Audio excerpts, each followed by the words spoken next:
Welcome to Politics Done Right. I am your host, Egberto Willies.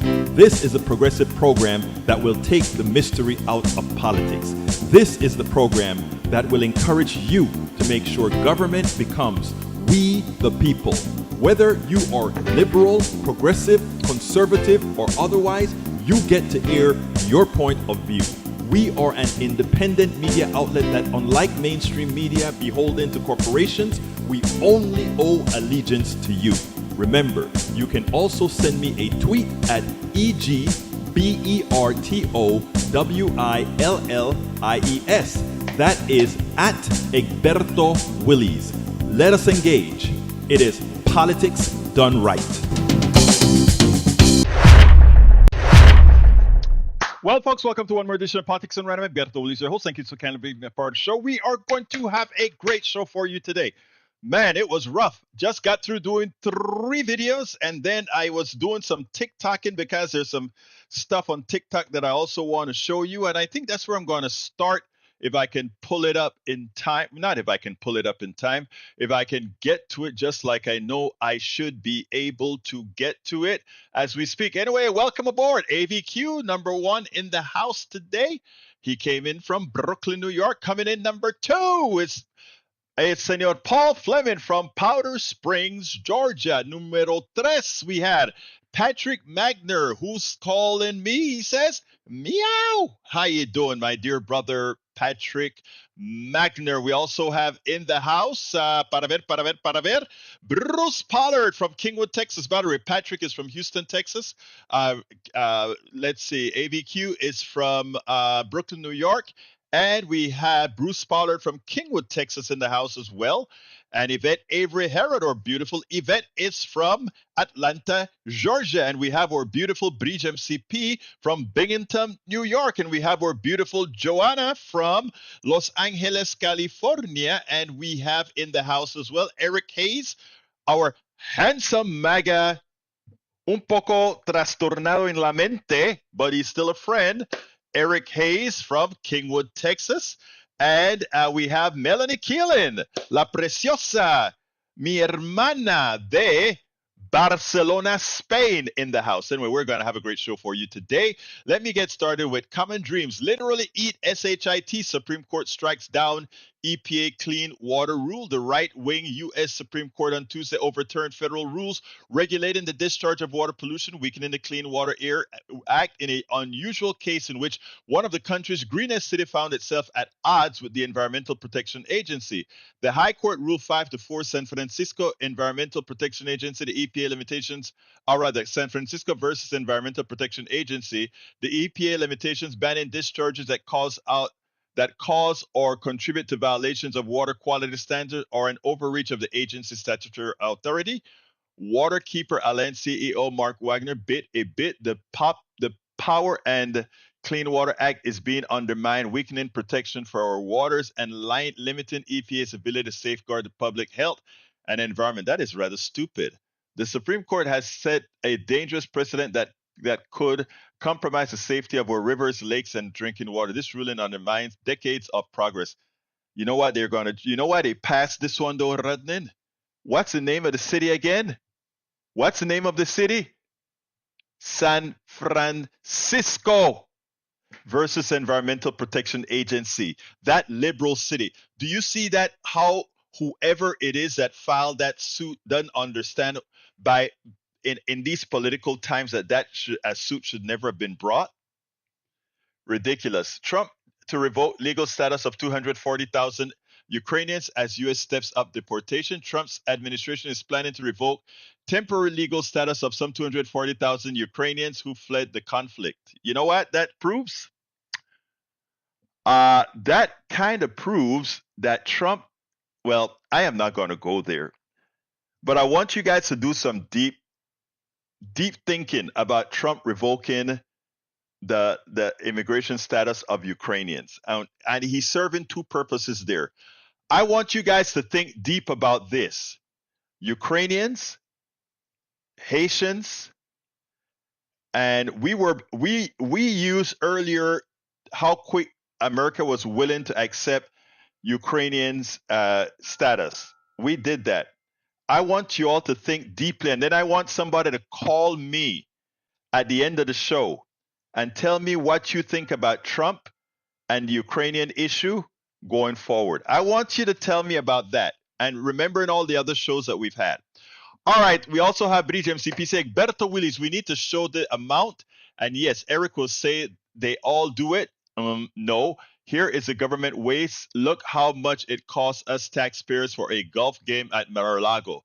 $3.8 million per trip. This does not include all his rallies. Unbelievable. He fires the people that live hand to mouth and expects us all to be up with this. He went 438 times while in office last term. It cost Americans $1.481 billion for his golf games. No, nobody spends that money on golf games. No president has ever done that before. That's almost 25,000 employee salaries at $60K a year. Sick, and no other president ever cost that amount. Again, that needs to go up in a big meme. Bridge, send that to my direct to my text, please. I don't want to forget, and I don't want to get off track right now. Let's see. Paul Fleming says Chris Murphy CT. Trump is specifically targeting research programs. He wants to compel universities to only engage in conservative speech. He wants to kill liberal speech, and then he's gonna start to turn it back on in red states. He's gonna turn it back. Look, we're gonna cripple that. Forget that crap. I get that. Anyway, let's see. Lee the Bearcat from Austin, Texas is in the house as well. Let's see what else we got here. Para ver. All right, let me see if I can go ahead and find that TikTok that I really want to. Thank you very much, Bridge. I want to play a particular TikTok to show that, the buffoonery, or to show how dumb our guy, what's his name? There are two things that I'm going to use to show that, how dumb Musk really is. But the first one I want to show is, let's go to my profile, is this analysis that this, look like a regular average guy. So what I'm going to do is I'm going to show this video on the screen. And then I want you guys to look at it and share this, by the way, okay? It's important that we share these things. We must share these things that show that these guys are nothing more than buffoons. Anyway, let's go ahead and bring the brother in, and then we'll take it on the other side. Let's go and do that now. Musk is a fraud, and I can prove both of those things mathematically. So the 1.3 trillion immediately made me suspicious, and I knew that valuation was bullshit. So I started asking questions. How should Tesla stock be evaluated? I pulled comparable companies. First, I had to identify what it even was. Is it a car company? Is it a tech company? Is it a government contractor? The only reason I included that is because they get a lot of government handouts. Like $2 billion of that $18 billion was them selling carbon credits. Basically, they got government handouts and then they sold those to other companies. Think of it like selling your food stamps. What jumps out at us? Well, first, we see that revenue is pretty consistent with an auto company. We also see that the profit, again, pretty consistent. The aberration is that number there when you compare it against the market caps. It more closely aligns with tech. Problem is that its revenue doesn't come remotely close. Its profit isn't in the same stratosphere. Well, except for Nvidia, the bubble that burst yesterday. In order to help me kind of visualize this data, I created a ratio, and this ties my market cap to revenue, market cap to profit, and I created a ratio, and you'll see that this ratio, again, more closely aligns with tech. Profit, again, aligns with tech than it does with the auto industry, of which it is actually a part. So I was like, I need a larger sample size. So I pulled up every car company on the planet. These are your major auto manufacturers. What you'll see is Tesla doing very average, very standard auto numbers. Very standard auto numbers. What the fuck is that? That number. These numbers are based on actual units moved. That's how much they sold. That's how profitable it was. That number's fucking imaginary. The market determines that number. Who's the market? Billionaires.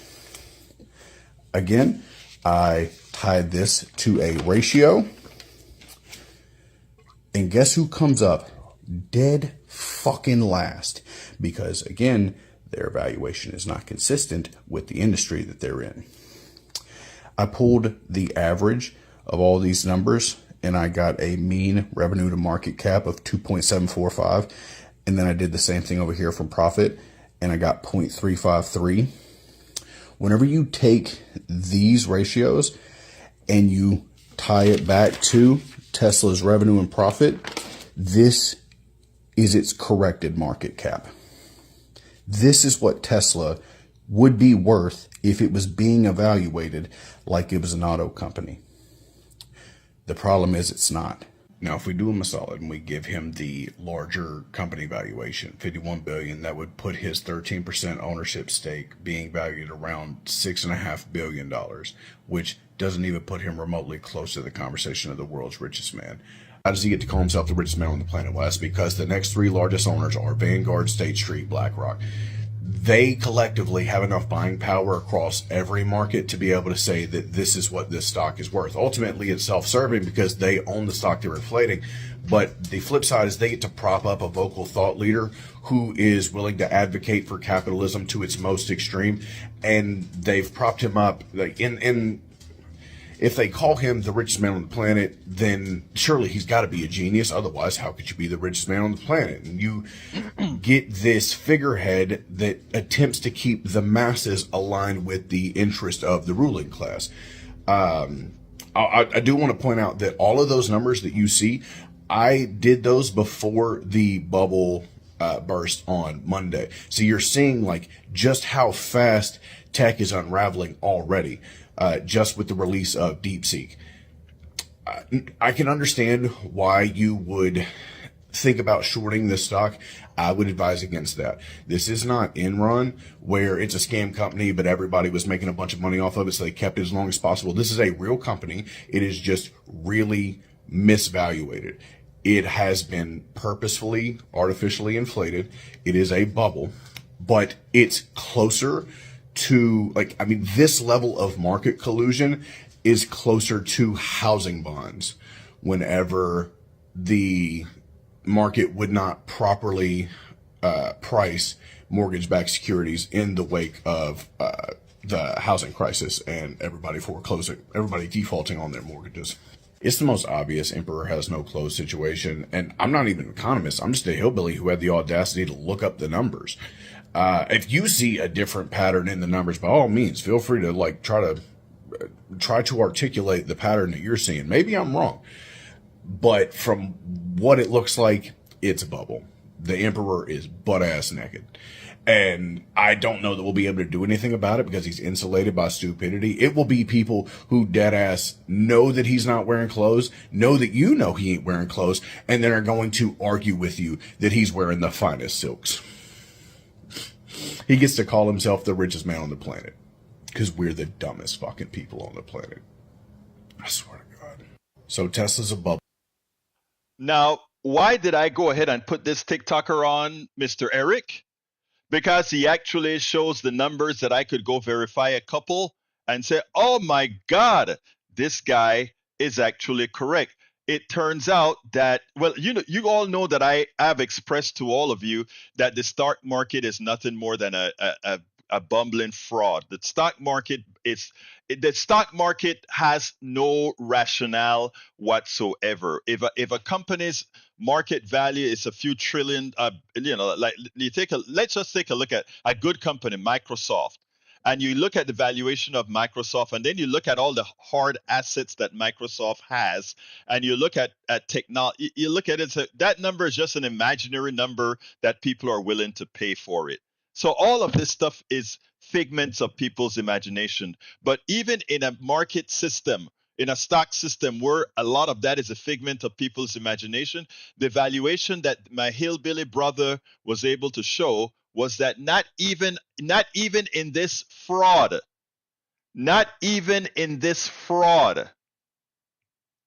right?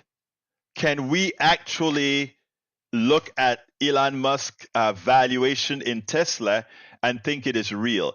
And what this guy has shown is that, wow, this guy is just an imaginary billionaire, somebody who claims to own all, to be the richest person in the world. Not true, not true, not true. And one of the things that I wanted to point out is that he's not very smart. He's a guy living on the corporate dole, right?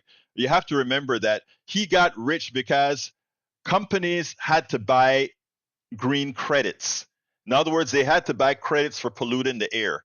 So all they did is, what Elon Musk did is sold billions of dollars every year in credits to the different car companies, allowing them to build dirtier cars. Okay? Let's see. Alistair Waters says, "Let the name calling begin." Right, Eric? Eric is never consistent in everything. When you say something truthful, he calling names, but he gets the opportunity to call names at will. Right? Anyway, Egberto could do it, but how much would you believe his facts, Eric? Look. Again, what I like to do as well is I want these TikTokers that are out there to get, to go ahead and other people see them who are otherwise wouldn't have seen them. But yeah, I could do all these numbers as well. Absolutely so. All right, folks. Our good friend AOC also showed, she did two things with this next video that I'm going to show. She showed that her GOP colleagues are nothing more than lapdogs to Donald Trump and Elon Musk. And she also showed that Elon Musk is not all that smart. Let's take a look at it, and then we'll take it on the other side. For a long time, I've been talking about Elon Musk is not all that smart. If you take a look at the work that even his crew is doing with Doge, they are constantly lying, and it's not only that they're constantly lying, they're constantly failing to find any substantive savings. And everything that they find, it turns out they didn't know what they were looking at. Again, they're not very smart, nor is Elon very smart. Later on, I'll show a piece where somebody went through Tesla, etc., and show that he's neither the richest man in the world if he were evaluated the way it should, but that's beside the point. I want you to listen to how Elon Musk got Congress a bipartisan agreement that they had ready to pass. He stifled it, but not only did he stifle it, but later on, AOC finds out that he didn't even understand the entire concept that he was stifling, just showing that he's just another oligarch money bag that is getting instruction from some hidden other oligarch to stop PMB. So I want you to listen to this, and then we'll take it on the other side. All of our support for folks following at home. Democrats supported it. Republicans supported it. So why isn't this moving? It's not because there's no substance for it. All four witnesses testifying today are in support of it. Republicans are in support. Democrats are in support. So what happened? Well, on December 17th at 4:15 in the morning, Elon Musk began firing off a barrage of social media posts opposing pharmacy benefit manager reform, PBM reform. And all of a sudden, this bill that had almost unanimous support fell apart in a matter of hours. And the vote was postponed on that day after he tweets. It gets canceled. Elon Musk tweets, we have nearly 435 members of Congress all on board of it. He sends one tweet and all of a sudden everyone backs off. And it kills drug pricing reform that saves people money on their insulin, on their asthma inhalers, on everything that they need. And then to kick it off, 5 days after he kills pharmacy benefit manager reform, we get this tweet from Elon Musk. What is a pharmacy benefit manager. This was at 1:02 a.m. on December 31st of 2024, 5 days or so, a couple days after he kills the bill. So the problem here is not a substance issue. It's not a process issue. It's an oligarchy issue. It's a power issue. And this room is where the power of the people of the United States reside. Whether you're a Democrat or you're a Republican, everyone here was elected to be accountable to the people of the United States, not to be governed by tweet, but to be governed by their duly elected representation. And so we can get this done because there are more of us than there are of him. So I would love a commitment from our Republican counterparts who we agree with on this issue to just put it on the floor and let us vote for it where there is bipartisan agreement and we can actually get a result of for the American people by booting this guy out from political influence. And with that, I yield back. So there you have it. We have somebody that stopped a program that he didn't even know what it was all about. That is Elon Musk, somebody that isn't very smart, but gives a semblance of being smart after having been a welfare queen where his companies raked in billions from you, the taxpayer. And then he looks at you and say, I'm going to cut this, I'm going to cut that, I'm going to cut this, when he lived on the dole his entire life. When he lived on his entire life. Okay, let's put this on the screen. I'll read. Come some breeze so I don't pretty gives me. I real page. Rodman. I don't. Oh, there should be audio. Okay, let's see what.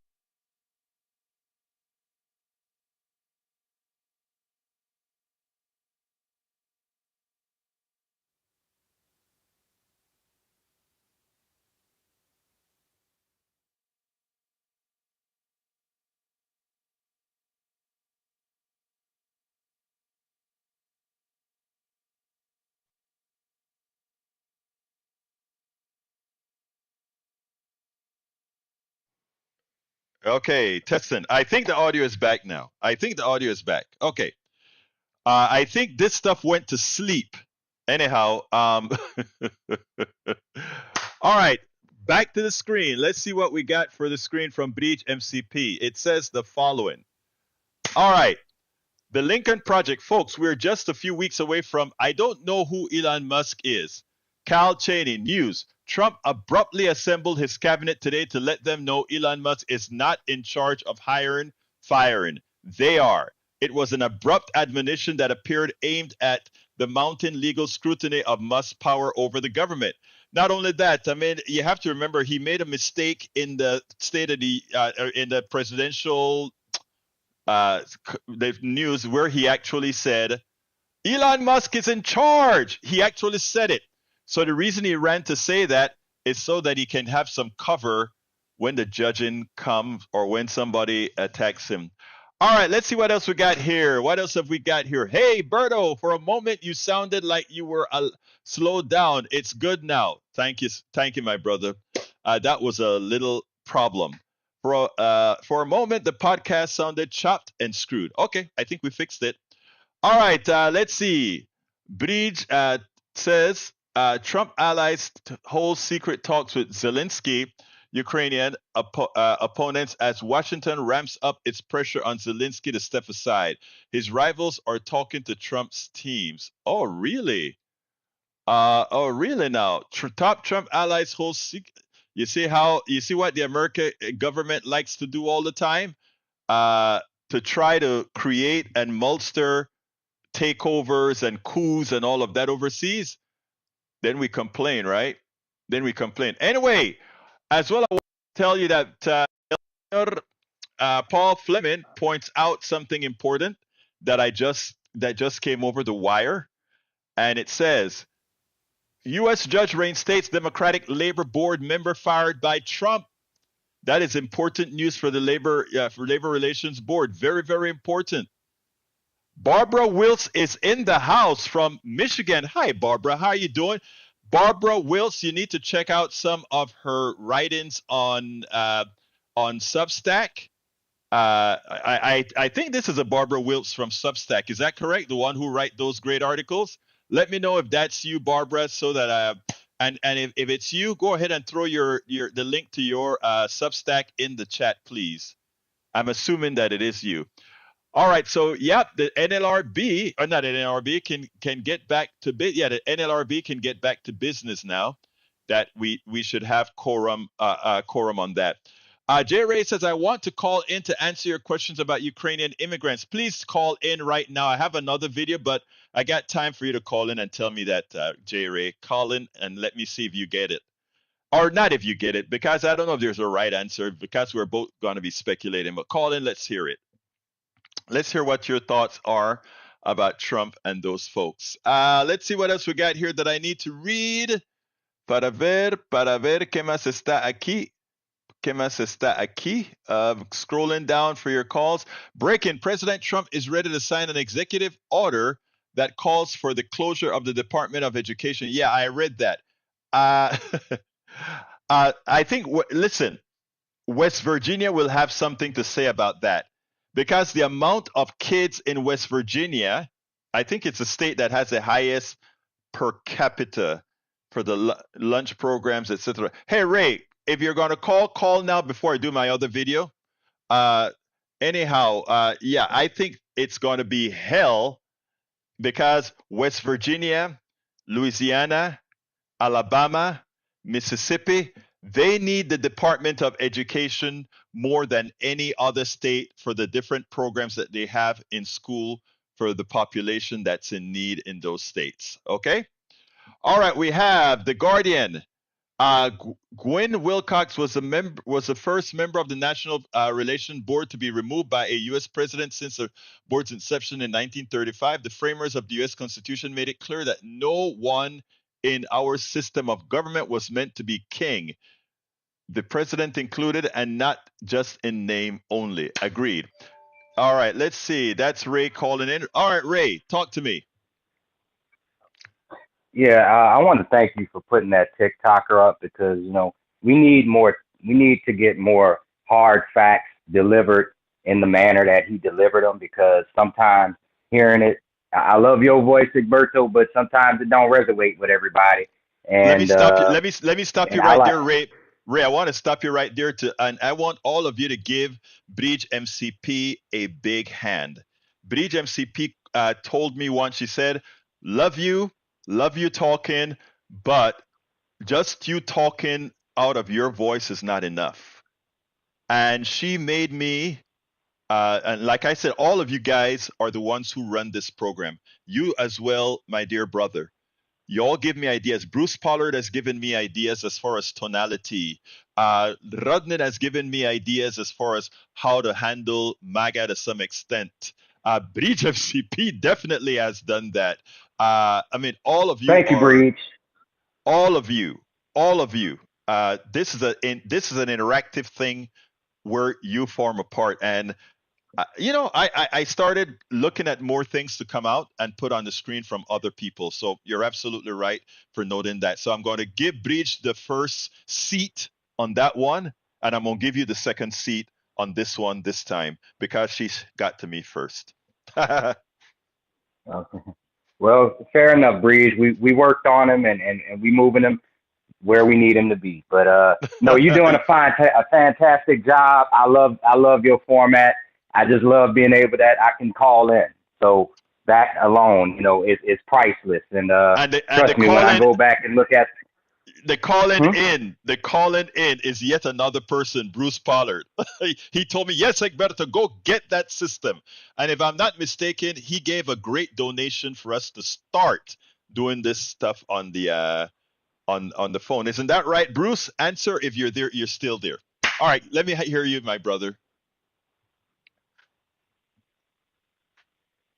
Oh, I thought he was. I thought he was on the phone. No, no, I'm talking Yeah. about So, you. uh, okay. Yeah. So I was thinking, this is the scenario I'm painting in my head about the whole Ukrainian thing. If a lot of people have a short memory, Ukraine was the whole reason behind Trump getting impeached, numero uno. Okay. So Yes. if you follow the timeline, you look at what happened. Trump got impeached, lost the presidency. You think he actually forgot what happened then? No, he is petty and he is vindictive. And I know in my heart of hearts, when you hear my voice, when I know he looked at Zelensky in that Oval Office, he said, "Aha, you mother lover! I told you I was I told you I was gonna get you in the end. Now I have the cards and you have none. Ha ha! It's like you got me impeached. Now you gonna pay for it. I'm gonna make sure you suffer and your people suffer. And Putin is getting everything he wants because you got me in trouble." He's like the high school. He's like the elementary school bully. He's basically bullying Zelensky because he's mad that Zelensky got him in trouble for not getting the aid for Ukraine back when he was the president. That's my whole theory on why he's giving that man such a hard time. I agree with you 100%. That's why he's giving Zelensky a hard time. But then why return these people? Remember, let me give you a few things here. Donald Trump is giving asylum to white South Africans who he says are under duress because South Africa is starting to recover unused lands from the settlers who originally stole the land. That's number one, right? Ukraine never had a problem, or the people of Ukraine could come into America no problem, and even under Trump there was no issue out of it. But there's one thing: the Ukrainians themselves support Zelensky, and in supporting Zelensky, Donald Trump superseded his own prejudices because it's amazing that one issue, it's always about Trump. It is always about Trump. So I mean, I found it astounding that these people that he was willing to accept, he suddenly decided on them. But all of it, I think, breaks down exactly from the statement that you made. He has a long memory, and it doesn't matter who you are, what you are. If you harm me, I'm coming to get you. And what I heard on another news program recently was, and for that same reason, Netanyahu better watch his back. Continue, my brother. Yeah. Yeah, and about Elon Musk, I'm really tired of hearing him. I was watching another podcaster. I'm not gonna say who, but I watch a lot of podcasts, and the specific podcaster was bringing up the fact that Elon Musk and Joe Rogan, their bromance is so sickening. It's like, first of all, Joe Rogan, you've done enough for this country with, endorsing that I don't even know what word. There's so many words that come to mind. Idiot, but anyway, your platform gave him a voice, and now you're giving Elon a voice. And all I hear, like when I listen to them talking on the podcast, and this podcaster highlights it, they sound so dumb. It's like, oh, bro, yeah, Social Security is like a Ponzi scheme. Oh, bro, and it's like all this BS. You know nothing about what Social Security is. And as a matter of fact, if it is a Ponzi scheme, you're not going to do anything to fix it. But that's a lie. My daddy's on Social Security, and God bless all these people out here. God bless Al Green for, fighting for Medicaid as well. All these things that help the poor and often people of color. Those are the things that are all of a sudden wasteful. Well, and that's what I want to bring forth. I'm going to end on this. Go ahead. Go ahead. I'm going to end on, when you hear waste and fraud, just assume that it's a program that's helping a large majority of Americans who are either poor or were disenfranchised in the past, and it finally gave them a leg up in the society that didn't want them in the first place. And I'm done with that. I found a very intelligent TikToker that I sent an email to, because I actually don't want to just show her TikTok. I want to put her on air both here and on KPFT. I hope she responds, but I know they get. She pointed out something similar to what you just said, but she also brought in the 40 acres and the mules. She brought home the Homestead Act and all these different issues that I think a lot of us need to hear and a lot of us need to see. So I'm trying to reach her. Again, I'm trying to reach a whole lot of folks to bring to sort of expand the horizon of what we're doing. So just rest assured that I'm working on those particular issues, Brother Ray. And look, thank you for calling in. I have another video that I want to go ahead and put out there about the Trump lies and then about Stacey Abrams. And I just have about just the right amount of time to do those last two videos. All right? All right. Well, let me get off here and you keep it rolling. Take care. Thank you, my brother. Have a great day. All right. You know, our brother Eric Hayes buys into the right-wing propaganda about $2 billion going to Stacey Abrams. And it got so, you know how sick and devoid of intellect on the right, when their president comes up with actually uses one of their right-wing theories in a national speech that has international implications. But what can I say? Let me just play this and then we'll take it on the other side. Trump and his right-wing lying machine created this big internet meme talking about Stacey Abrams, you know, the great politician who actually ran for governor in Georgia. Oh, she somehow got $2 billion from the EPA grant that came under the Biden's Inflation Reduction Act. Oh, she is, you know, they tried to insinuate the Doge people that somehow Stacey Abrams got a wasteful $2 billion from the EPA. Of course, it was all false. It was always false. I mean, it is such silly to believe that some one person could get $2 billion anyhow, right? But that's what we have. Well, you know what? The truth of the matter is that Donald Trump put that in a State of the Union speech, well, a presidential speech, that is. It is not only shameful, I think she should go after him for lying. Now, PolitiFact went ahead and looked at this as well, and they pointed out, if you take a look at it, it was rated completely as what again? There it goes. False. But not only is it false, it turns out that she had nothing to do with the group who actually got the grant to do good work. But she must pay because she was a counsel for a group that did nothing wrong, but that somehow had a grant that would have granted them up to $2 billion. Well, you know, you have to call these things out immediately. These things, and first let me just make sure to show you the rating.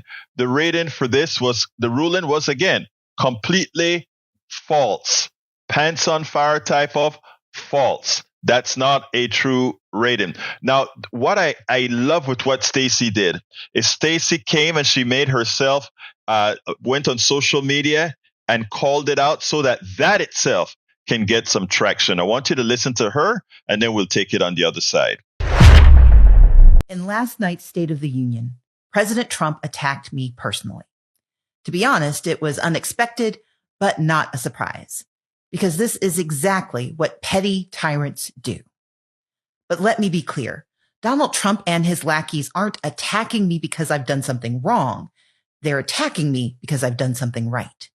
Republicans in Georgia and in the White House are terrified of voter engagement and the power of the people. Why? Because they're failing to deliver on their promises to protect and defend Americans. Trump and his complicit Republicans want to distract from their failures by targeting those of us who have the audacity to stand up and demand more. They're scared of us because we actually fight for the people. because we believe in we the people. They're afraid that we will show Americans and the world what's right, not through insult, but through action. And yes, we've taken action. We've registered and turned out thousands of Georgians. We've lowered energy prices for the working class and tackled the climate crisis that is gripping every part of our country. That's why they're abusing their power to come after me, because we've shown we can deliver. Independent fact checkers have repeatedly called these attacks false, but the lies are the point. This isn't a new strategy. It's the common playbook of authoritarians and authoritarians in waiting. And while I might be one of the first targets for their abuse of power, I will not be the last. That's why we must not back down. Our country, our people, and our future are worth fighting for. And as I've always said, when we fight, we win. So how do we fight back in this moment? First, we have to call out lies when they spew them. We can't give them a pass. We have to forcefully, consistently push back. Second, we have to organize louder, smarter, and together. They want us silent, discouraged, and divided.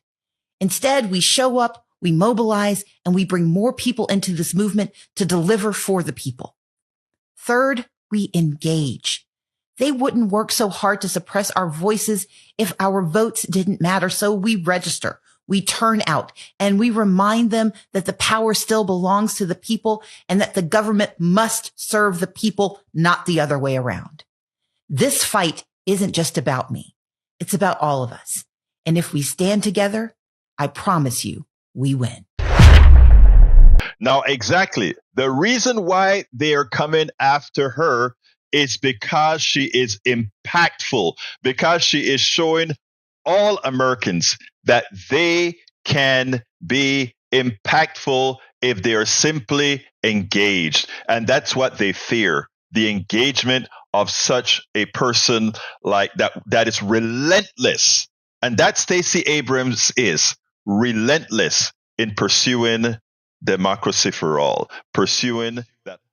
Absolutely so. And the last video of the day that I have is on the numbers. We don't expect sycophants to understand or to look at the numbers. Again, they are in a different strata altogether. But there are people who just are getting malinformation that can be fixed when they're given the proper information. And here we go.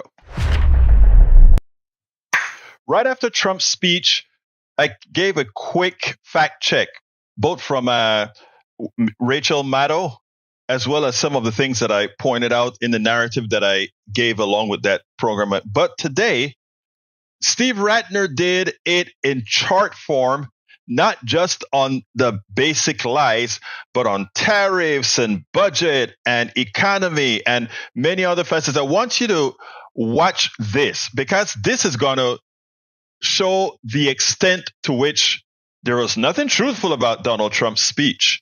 And not only that, it puts it actually gives those who follow him a perspective that must be changed. Check this out, and we'll take it on the other side.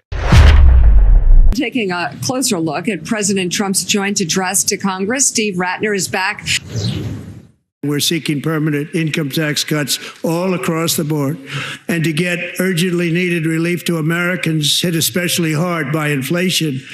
I'm calling for no tax on tips, no tax on overtime, and no tax on Social Security benefits for our great seniors.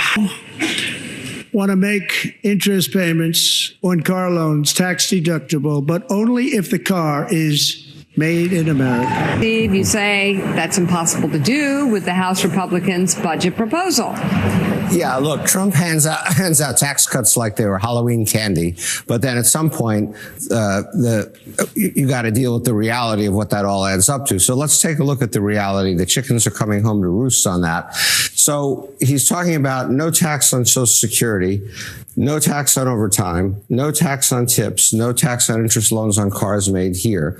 These are billions and billions of dollars of tax cuts. simply extending his existing tax cuts, the ones that he passed in 2017, down here, would cost over $4 trillion. The House Budget Committee has only allocated $4.5 trillion for all the tax cuts. So you could do this, which he's completely committed to, but how the rest of this happens, including a full deduction of the state and local taxes, it is impossible. This is almost $8 trillion worth of tax cuts. So this is an empty promise. Can't happen, won't happen. One of the things that drew, well, let's say shock, surprise, some mockery from the address the other night was President Trump, given what you've laid out there, promising to balance the budget. Here's that moment from the address. And in the near future, I want to do what has not been done in 24 years, balance the federal budget. We're going to balance it. Well, first of all, in his first term, he planned not only to balance the budget, but to pay off all the national debt. That didn't work so well. He added a ton of national debt.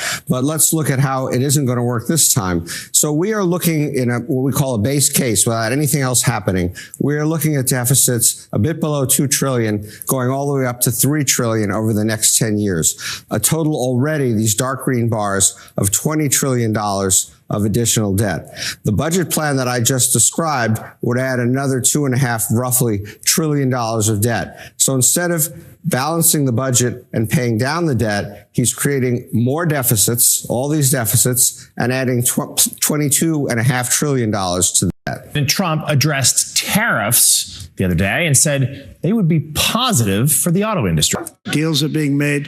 Never seen. That's a combination of the election win and tariffs. It's a beautiful word, isn't it? That, along with our other policies, will allow our auto industry to absolutely boom. It's going to boom. Spoke to the majors today, all three, the top people, and they're so excited. Well, he may think it's a beautiful word. He may think the auto industry is going to boom. Neither the auto companies nor the stock market see it that way. So here's a chart of stock prices for Ford and General Motors since the inauguration day compared to the overall market. The overall market, we know, has come down, still up here. Ford and General Motors kind of went off a cliff after inauguration, down 10% for General Motors, about 7.5% for Ford. And here's a quote from the Ford CEO before yesterday: tariffs will blow a hole in the industry that we have never seen. And so he said in his speech just now that he had spoken to all three automakers and they were happy. Well, a day later, they called the White House and said, no, we're really not so happy. We need you to at least pause these tariffs and hopefully get rid of them. So Trump also touched on how tariffs, a different set of tariffs, may affect America's farm workers. Trade policy will also be great for the American farmer. I love the farmer. Who will now be selling into our home market, the USA, because nobody is going to be able to compete with you. Well, he may love the farmers. I'm not so sure they love him at the moment. Let's just go back to Trump 1 for a second, because he also put tariffs on, as you remember then, and there were retaliatory tariffs. In 2018 and 19, the government collected a total of $50 billion from all the tariffs that we imposed on things coming into this country. We then gave back $24.5 billion to the farmers to compensate them for their lost exports. So that did not go so well. Let's see why. We export a huge amount of soybeans, 7.7 billion, and even more of corn, 13.1 billion. We export virtually none of it. So if we lose these exports, this stuff stays in the American market. Americans are already buying all the soybeans and corn they want to buy. So I don't really see how this is great for American farmers, how this sort of allows them to, quote, sell things at home when we're already selling everything we can at home and sending the rest of it overseas as one of our major exports. Also the other night, slammed U.S. aid to Ukraine during his address to Congress. We've spent perhaps $350 billion like taking candy from a baby. That's what happened. And they've spent $100 billion. What a difference that is. Before we get to your charts, we should note, of course, the next day, the Trump administration paused intel sharing with Ukraine. And what's happened since? Russia has only increased its bombardment of Ukrainian cities. Now, Ukraine tries to defend itself. with less information. One of the most weird and surprising ones, Jonathan. He's used those figures over and over and over again. He's been corrected by me and 100 other people over and over and over again, and he still keeps using it. So we'll try one more time. Maybe he's watching. Maybe someone will finally get him to say what is actually true. He claims $350 billion spent by the U.S. in Ukraine. The real number, $120 billion, and as you say, paused. And just to make a mention, the reason this line isn't as continuous as this line is because of huge fights in the U.S. over aid to Ukraine, a lot of opposition. Eventually, we did do it. Europe, $138 billion, more than us. Not 100 billion as he claimed. And by the way, Europe at the moment is putting together a massive amount of additional aid. And as you just alluded to, we are cutting back on what we are doing for the Ukrainians. And lastly, President Trump touted Elon Musk's Department of Government Efficiency during his address. We found hundreds of billions of dollars. Well, it was kind of mind-numbing the other night to listen to Trump list those programs one by one by one that he's found and you make fun of them and so forth. They were only in the millions of dollars. And when you actually add up everything Doge has claimed and also the Doge reality, you get to a very different picture. So on February 17th, Doge claimed that they had found $8.5 billion, not hundreds of billions, $8.5 billion of savings. I'm not going to go through this whole chart, but basically a bunch of that stuff just disappeared from their website, $2.7 billion here, for example. And when you get down to the bottom, at the moment anyway, all Doge is claiming is $2.3 billion from contracts that have been terminated and another $2.5 billion that they say they're in the middle of doing. And so $4.8 billion of total fraud, so-called fraud or contracts canceled, so forth, less than what they said at the beginning. And obviously just like the tiniest little fraction of what Trump claims they have found. So as you can see, Ratner blew everything economic, tax-wise, tariffs-wise, out of the water. Donald Trump is a failure. What Donald Trump is attempting to do with the economy is a failure. To put it bluntly, it is nothing more than a grift.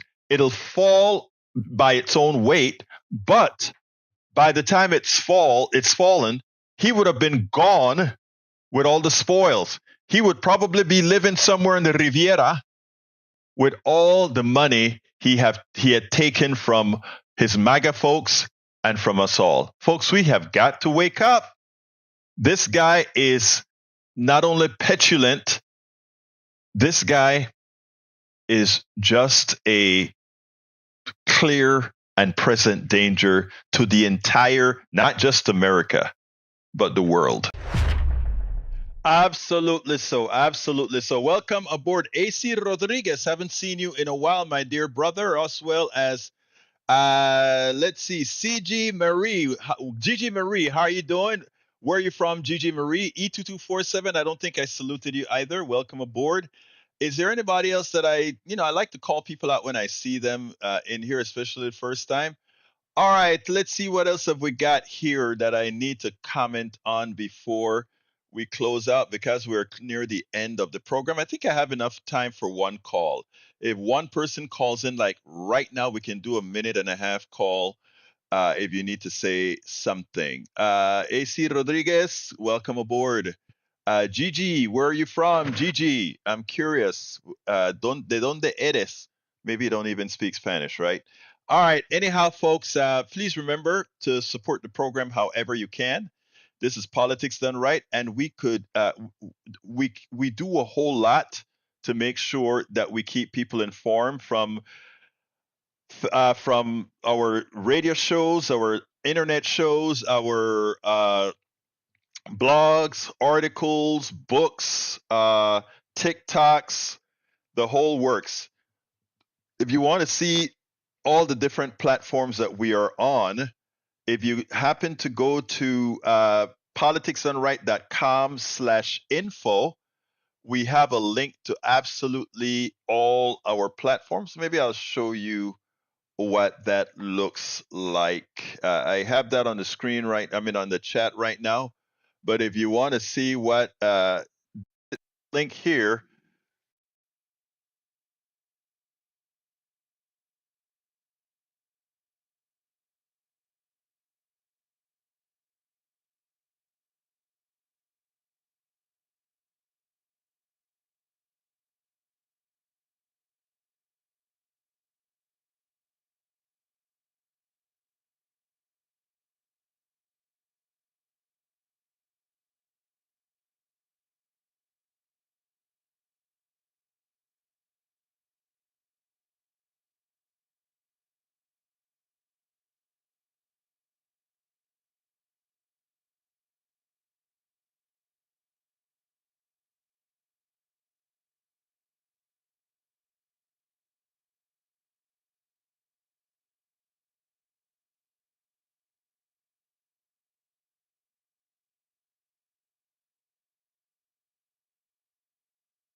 All right, I had to use a different audio source now. So I hope you can hear me now. It's a completely different audio source, so I hope you hear me now. All right, as you can see, folks, please support the program however you can. And how do you support the program? You can support the program by going to politicsdoneright.com/newsletter, politicsdoneright.com/newsletter. And how do you get there? You can get there by clicking on this link in the chat. There we go. All right. I don't understand what just happened with the audio. I don't understand what just happened, but we'll figure that out. Maybe we just needed a reboot. Anyhow, folks, you can support the program. You can find all the different ways to support the program by going to politicsdoneright.com/support. politicsdoneright.com/support. Alternatively, what I'm asking all who have the ability to do so is please subscribe to our newsletter. Consider becoming a paid subscriber. That allows us to do all the things we need to do to make sure that we can get that progressive message out. I can't do this without you. But it is after 4, and I have some other folks that I need to go talk to. My name is Egberto Willies. This is Politics Done Right, and you know how I end this baby. I am what? Out.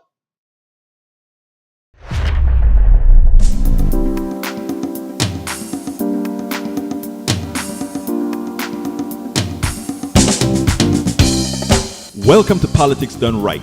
I am your host, Egberto Willies. This is a progressive program that will take the mystery out of politics. This is the program that will encourage you to make sure government becomes we the people.